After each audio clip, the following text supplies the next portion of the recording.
What's going on today, people? You already know what it is, YBE TV. Today, I want to talk to you guys about a few tricks that I picked up along the way in winter driving.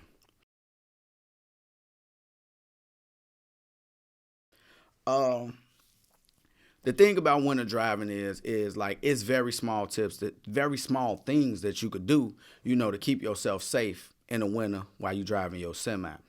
One of the things that I try to do is I try to be one of the slowest vehicles on the road when it's really bad outside.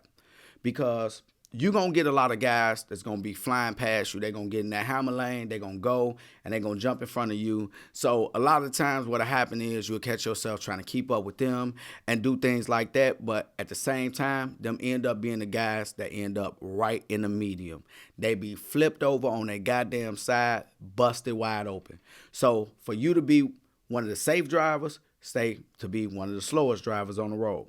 Go down this road. Don't be trying to be in no fashion contest. Go down the road, be safe, catch you a speed and a gear that you feel safe at, and keep moving like that. The next thing that I like to do is I like to avoid braking a lot of the way.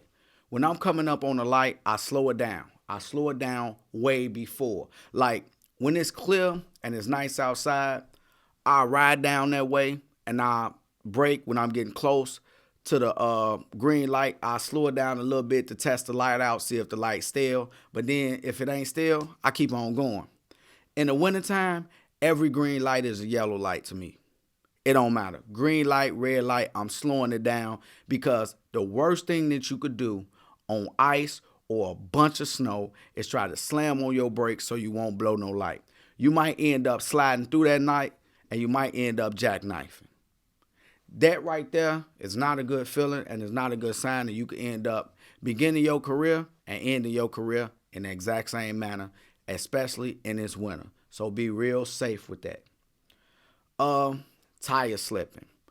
A lot of the times, a lot of these trucks are built with this capability to tell you when your tires have slipped, when they lost traction.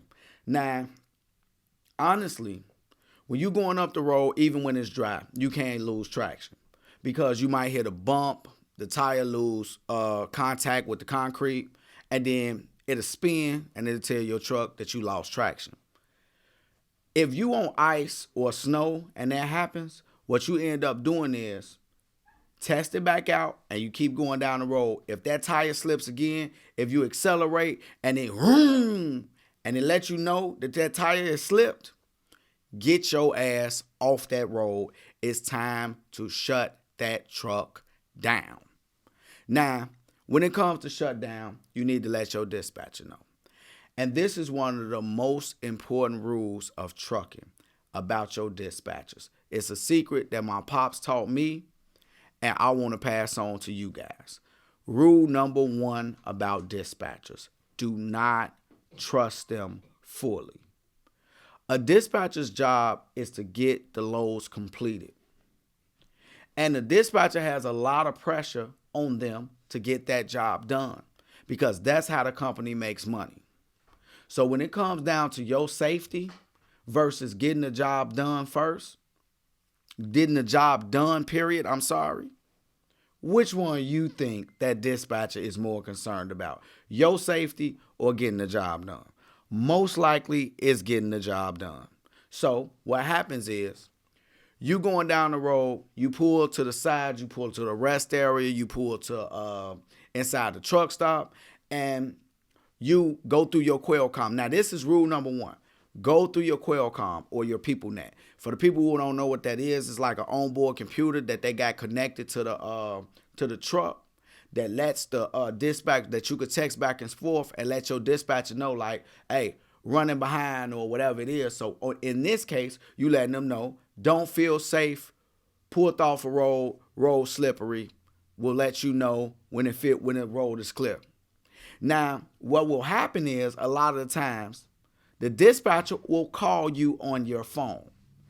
If the dispatcher calls you on your phone after you sent the message like that, do not, I'll repeat, do not pick up that phone call. You know why? What they're trying to do is they will most likely get you on that phone and they will threaten you. They will use something against you to get you to move that load, even though you know that you don't feel safe on the road. They will call you. We taking you off the Craftsman account.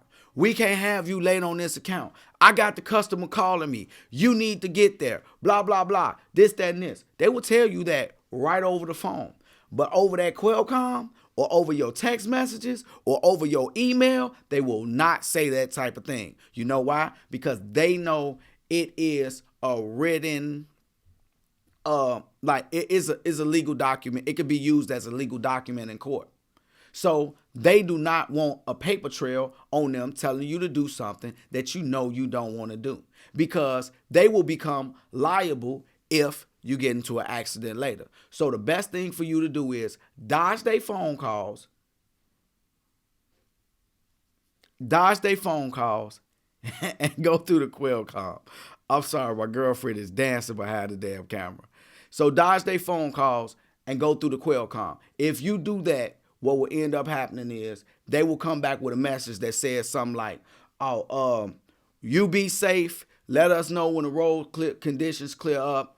Keep us in tune with what's going on. We'll let the customer know that you're going to be a little late. And it'll end like that. And that's some of the tips that I got for you guys for winter driving. I hope that was helpful, especially for my new guys out there. Stay on that road, stay safe, and if you don't want to end up in a box, think outside of it. YB. Drug dealing and killing is going on in my town. It don't take a killer to kill or a driller to drill. See, just being yourself is the definition of real.